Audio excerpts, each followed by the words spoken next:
আপনাকে গুরুবাড়ি হজ হয়, হজটা আপনারা যাইনে নিবেন। এই যে আপনারা আজকে আসছেন পীরের বাড়ি হজ হইতেছে, আমার ওই হজের মধ্যে সাফা মারোয়া দুইটা পাহাড় দৌড়াদৌড়ি করতে হয়। তো যাহা আছে বিশ্ব ব্রহ্মাণ্ডে তাহা আছে দেওবন্দে। এখানে আমরা সাফা মারোয়াটা আপনার এই দেহের মধ্যে কোনটা সাফা কোনটা মারোয়া কিভাবে দৌড়াদৌড়ি হয়, আমি বেশি কথা বলবো না। হাজরে আসওয়াত আমরা সুমা দিই হাজিরা হজ করতে যে আমার দেহের মধ্যে হাজরে আসওয়াত পাথর আছে। এটা কোথায় আছে? সেখানে সুমা দিলে গুনাহ মাফ হয়ে যাব। এখানে পীরের বাড়ি আসছেন গুনাহ মাফ করার জন্য। হাজরে আসওয়াত পাথরে আপনারা সুমা দিতে চান কিনা, কি বলেন? সবাই চান? আল্লাহ মানুষের জবান খুলে দাও, সবাই চান? কি মায়েরা চায় না? সবাই চায়। আজকে সুমা দিয়ে গুনাহটা মাফ করাই দিবেন। দেহের মধ্যে কোথায় সুমা দিতে হবে?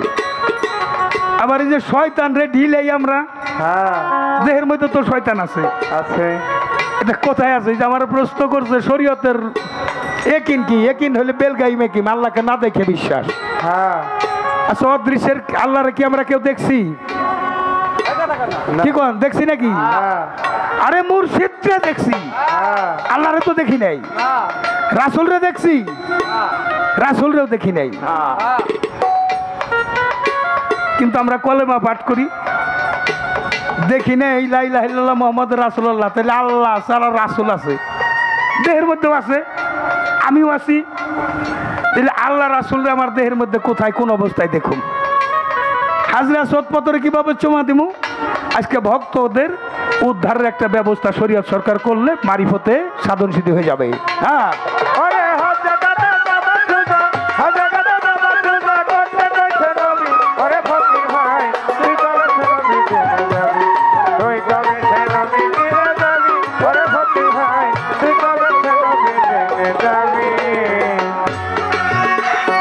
একই ধর্মের লোকি মোরা দুইজন মুসলমান, দুইজনে মিলিয়া মিশা গাই ধর্মের গান রে, গাই ধর্মের গান। শেষের দিকে চলে আসছি আমরা। রাত যে কখন প্রভাত হয়ে আসছে আমরা নিজেরাও টের পেলাম না। পালাগানে অনেক কথা বলতে হয়, জানা অজানা দেখাশোনা পড়ালেখা অনেক জায়গায় ত্রুটি বিচ্ছুতি আছে, ভুল হয়। আর ভুল মানুষেরই হয়, ভুল কখনো শয়তানের হয় না।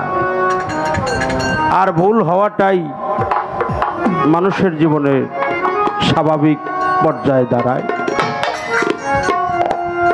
সেই ভুলগুলো আপনারা আমাদেরকে ক্ষমা করে দিয়ে আমরা যেন সামনের দিকে এগিয়ে যাইতে পারি সেজন্য দোয়া চাই। কারণ ক্ষমাই হলো মহত্বের লক্ষণ।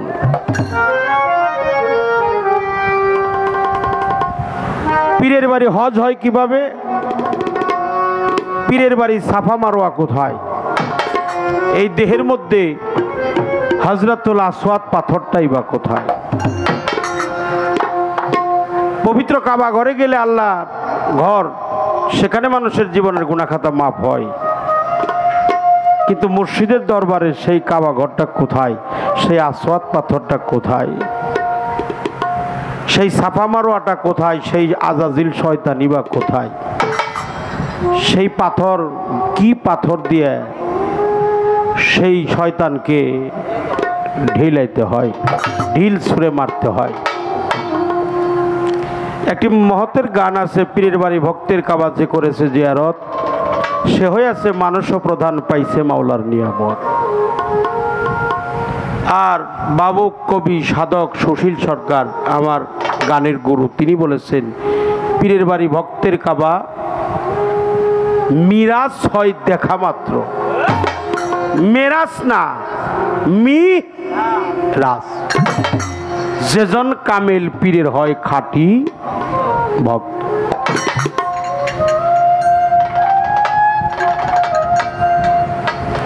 তারপরে বলেছে বলছে চিনবি যদি সেই কাবার সুরাত পীরের হাতে হাত দিয়ে নে আহলে বা মুর্শিদ দেবে তোর নিজের জান্নাত হলে তার অনুগত অযুদু আর তারেক আল্লাহর পবিত্র কোরআনে বলেছেন যিনি আমার হয়ে যায় আমি আল্লাহ তার হয়ে যাই হ্যাঁ তিনি বলেছেন আর যে ভক্ত মুর্শিদের হয় ওই মুর্শিদও ভক্তের হয় কারণ মুর্শিদের কাছে সবকিছু অর্পণ করতে হয় জীবন যৌবন মন প্রাণ দেহ শরীর নিত্য নিত্য হমিকা মান অভিমান বিষয় বৈভব কাম কামনা লোভ লালসা মোহ মায়া মত মাৎসর্য অহংকার গাম্ভীর্য সমস্ত কিছু সে চাই গিয়ে মুর্শিদের সিফাত পদ্মে সব কিছু অর্পণ না করলে সে কখনো খাঁটি ভক্ত হইতে পারে এই জন্য মুরিদের এক নাম হলো মরা মুরিদের এক নাম হলো ক্রয় এবং বিক্রয় মুরিদের এক নাম মরা মুতকাবলান্তা মউত মরণের পূর্বে যিনি মরে তিনি হলো জিন্দা মরা এই জিন্দা দেহে যেন আর জীবিত দেহের কাজ না হয়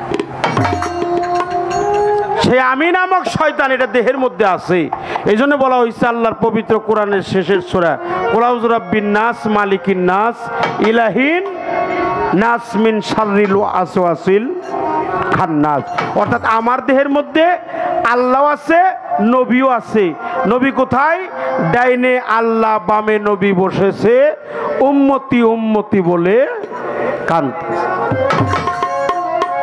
ওয়া নাহনু আকরাবু ইলাইহি মিন হাবলিল ওয়ারিদ আমরা তোমার গারের সাহারকের চাইতে অতি নিকটে কুল বিল মুমিনিন আরশে আল্লাহ বা আরশে আলা বা আরশে তাআলা কুল বিল মুমিনিন আরশে আল্লাহ মুমিন বান্দার কল এটা আল্লাহর আরশ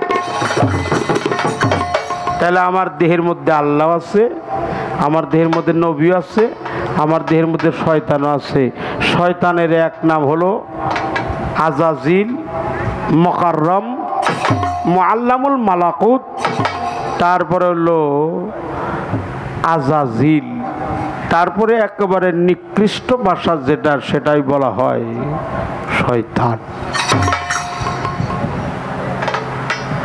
মুর্শিদের দরবারে নাবি মূলে আছে কাবা আমাদের বৃহত্তর এই নেত্রকোনার একজন সাধক আছে তার নাম হলো উকিল মুন্সি সাহেব তারই ছেলে সাত্তার পাগলা তার একটা গানে আছে মানারাফা নাফসাহু ফাকাদারাফা রাব্বাহু বলে গেছে রাসূল দেওয়ানো পাগল মনো নিজকে তুমি নিজে আগে চেনো নাবি মূলে আছে কাবা তাতে না করিও শোভা মাকামে ইব্রাহিম আগে চিনো নাবি মূলের একটু নিচে হযরতুল আসওয়াদ আছে জায়গা চিনে করিও চুম্বন পাগল মন আমার নিজকে তুমি নিজে আগে চেনো তাহলে আমি নামক শয়তান ঢিল মারতে হবে হলো ইমানি পাথর দিয়া ইমানি পাথর কেমন আমার নবী হলো নিজেই ইমান নবী নিজেই নামাজ রোজা হজ যাকাত কলেমা নবী নামাজ পড়ে নাই নবী নিজেই নামাজ নিজেই হজ নিজেই যাকাত আমার নবীকে যেন আমি ছোট না করি আর আমার নবীর প্রতি যার মহব্বত বেশি তার ইমানের পাথরের ওজনটাও হবে বেশি ইমানি পাথর এটা দেহের মধ্যে আছে মুর্শিদকে যে বেশি বেশি ভালোবাসে তার ইমানের পাথর আরো বেশি মজবুত হয় কম ভালোবাসলে কখনো পাথর মজবুত হয় না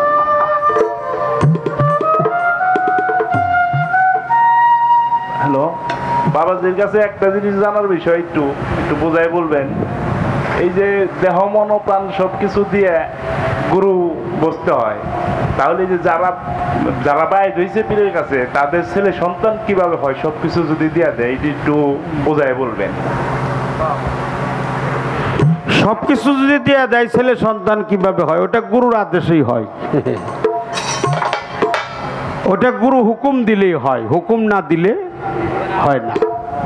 কারণ আমি যার, আমার স্ত্রীও তার, আমার সন্তানও তার, অর্থাৎ আমার কখন কোন সময়, কারণ আল্লাহ রসুল বলছে তোমাদের প্রত্যেকের নসিবে একটি করে ওলি সন্তান আছে। এখন সন্তান সন্ততি জন্ম দিতে গেলে গুরুর পরামর্শ নিয়ে যারা দেয় তারাই হলো ভক্ত। কি কন বাবা? গুরু অনুমতি ছাড়া কি দেওয়া যাবে? গুরুর অনুমতি ছাড়া সন্তান সন্ততি কখনো পৃথিবীতে। বাবাজি আমাকে 500 টাকার মাঝে দোয়া ভালোবাসা জানিয়েছেন, আমি ওনার পবিত্র চরণে ভক্তি শ্রদ্ধা জানি। মূল্যবান একটা কথা বলছে, তবে গুরুকে স্বামীর আসন দিয়েছে যারা, তারা সমস্ত কিছু গুরুর কাছে ন্যস্ত করছে। আর গুরুর কাছে যারা ন্যস্ত করছে সে আর নিজের বলতে কোনো কিছুই রাখে নাই, নিজের বলতে আর কোনো কিছুই নাই, সবই হলো মুর্শিদকে ব্লাড। এটা যিনি ভাবে আমার বলতে কিছু নাই, আমিও যার, আমার স্ত্রীও তার, আমার সন্তান সন্ততি তার অনুমতি ক্রমেই আসবে। মুর্শিদ হুকুম দিলে আসবে, হুকুম না দিলে আর সন্তান আসবে না। এই পর্যন্ত আলোচনা। তোলে নাভিমূলে আছে কাবা তাতে না করিও শোভা, মাকামে ইব্রাহিমাকে চিরম নাভিমূলের একটু নিচে হজরতুল আসওয়াত আছে, জাগা চিনে করিও চুম্বন। তবে সব সময় করা যাবে না, জাগা বিশেষ চুম্বন করুন না, সময় বিশেষ, সময় বুঝিয়া সরস হইয়া। সুসময়ে কি অসময়ে কৃষি করে মিশামিশি খেটে মরে। গাছ যদিও হয় বীজের জোরে, ফল তো ধরে না, সময় গেলে সাধন হবে না। এই কথাটা বলছে দরবেশজি লালন শাহ ফকির, তিনি বলছে সময় গেলে সাধন হবে না। তাই বাবা এই ইমানি পাথর দিয়ে আমি নামক শয়তানটাকে দূর করতে হবে। এই আমি নামক শয়তান যখন দূরে যাবে তখন আপনার হজ হবে, পবিত্র নামাজ হবে, রোজা হবে, হজ হবে, যাকাত হবে। এই দেহের মধ্যে পাঞ্জাতন জাগ্রত হবে। এই পাঞ্জাতনের করণ করলে পাঞ্জাতনকে সচক্ষে দেখা যাবে। পাঞ্জাতন যদি কেউ দেখতে চায় সে যেন প্রাণ ভরে তার গুরু রূপটা দর্শন করে দেয়।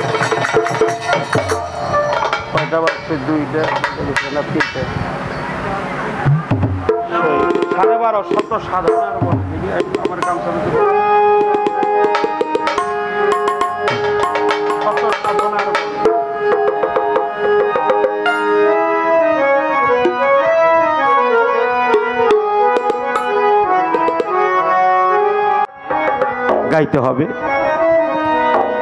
আপনাদের দোয়া খেয়ে তীব্র গরম অপেক্ষা করে এত শান্তি পাইলাম। অনেক দরবারে গান করি, অনেক টাকা পাই, কিন্তু আত্মতৃপ্তি পাই না। আজকে একটু আত্মতৃপ্তি পাইলাম। শোনার মানুষ আজকে বসছে, আপনারা শোনার মানুষ, শোনার মতো কান্না হলে শুধু হবে গান শোনা কেমনে করিব নিগুর বর্ণনা। আপনারা মন দিয়ে শুনছেন গান, আমি দিশা পাইছি। আমরা গাইতে পারি না, আপনারা বিচারক মণ্ডলী অনেক ভালো। আমাদের অপরাধ হলে মাফ করে দিবেন, ক্ষমা করে দিবেন। আল্লাহ রহমত চাই, মালিকের খাস দয়া চাই। পীর মুর্শিদ আমার জালাল নুরি বাবার পবিত্র কদম মোবারক ভক্তি শ্রদ্ধা জানি। আমার মনে হয় জালাল নুরি এখানে হাজির নাজির আছে, এতে কোনো সন্দেহ নাই। শত সাধনার বলে আসিয়া এই মানব কুলে 16 আনা দিবে বলে আজও দিলে না। কেন রে মন সাধুর সঙ্গ নিলে না, নিলে না? কেন রে মন সাধুর সঙ্গ নিলে না? যার লাগিয়া এসেছ তারে কি মন দেখেছ, চোখ বুঝি খেয়েছ, চোখে দেখো না।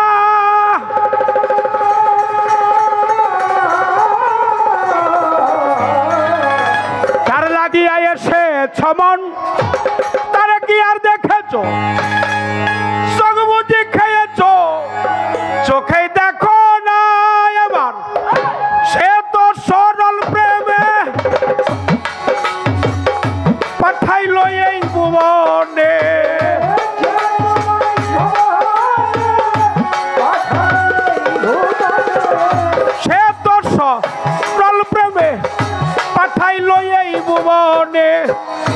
কেন রে মন কামরিনে হইয়াছ দেনা মানুষ কেন রে মন কামরিনে হইয়াছ দেনা কেন রে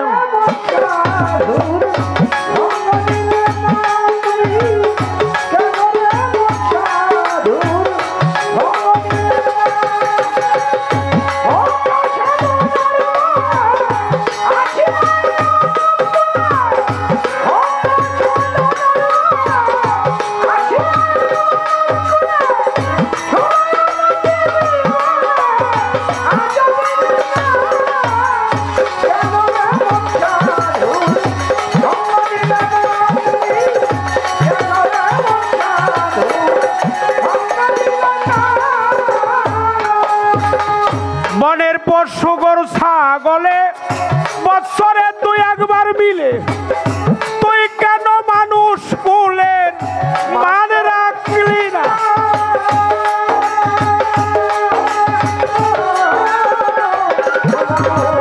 বনের পশু গরু ছাগলে বৎসরে তুই একবার মিলে তুই কেন মানুষ কুলের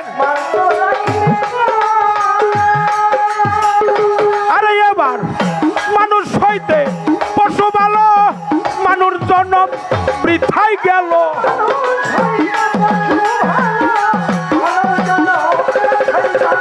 মানুষ হইতে পশু ভালো মানুষ জন্ম বৃথাই গেল মানুষ কুলে জন্ম হলো মরণ হইল না কেন মানুষ কুলে জন্ম হইল মরণ হইল না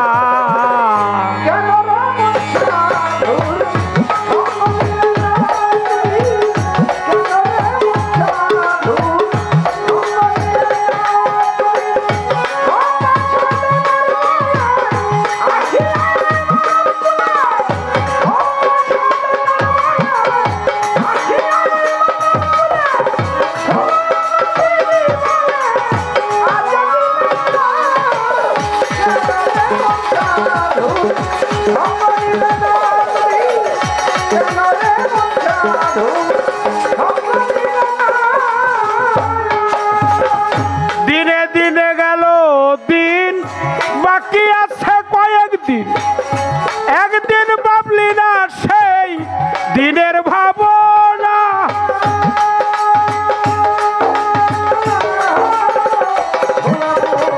দিনে দিনে গেল দিন বাকি আছে কয়েকদিন একদিন ভাবলি না সেই দিনের ভাবনা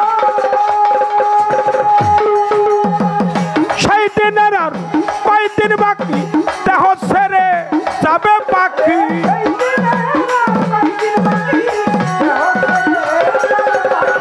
সেই দিনের আর কয়েকদিন বাকি দেহ ছেড়ে যাবে পাখি দেখবি রে সেই দিন সবই চলো না বাবা দেখবি রে সেই দিন সবই চলো না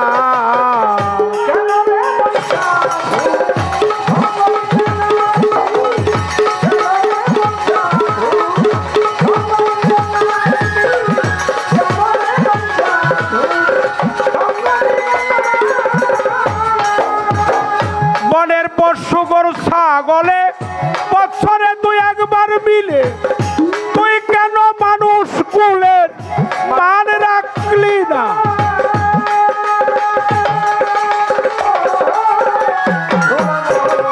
বনের পশু গরু ছাগলে বছরে তুই একবার মিলে তুই কেন মানুষ কুলের মান রাখলি এবার মানুষ হতে পশু ভালো মানুষ জন্ম বৃথাই গেল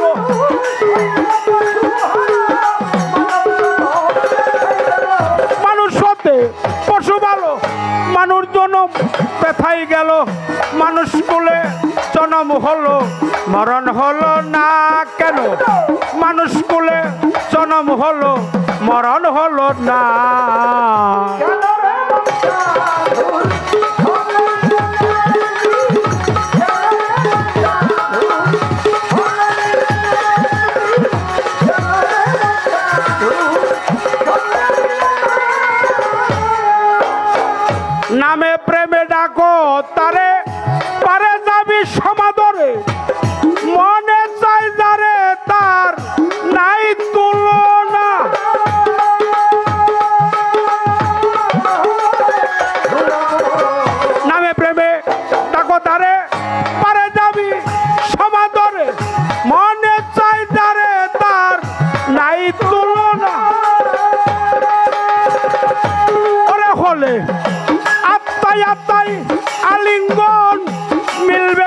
খোদার দর্শন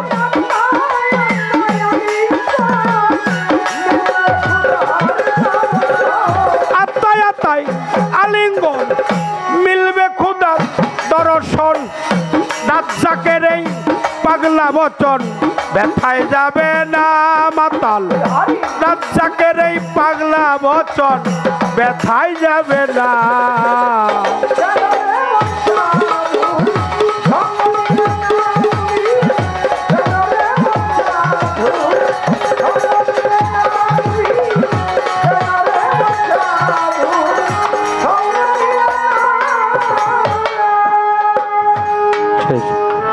একটি গান গাওয়ার চেষ্টা করলাম, ত্রুটি বিচ্যুতি হলে আপনারা আমাকে ক্ষমা করে দেবেন। আর একটি গান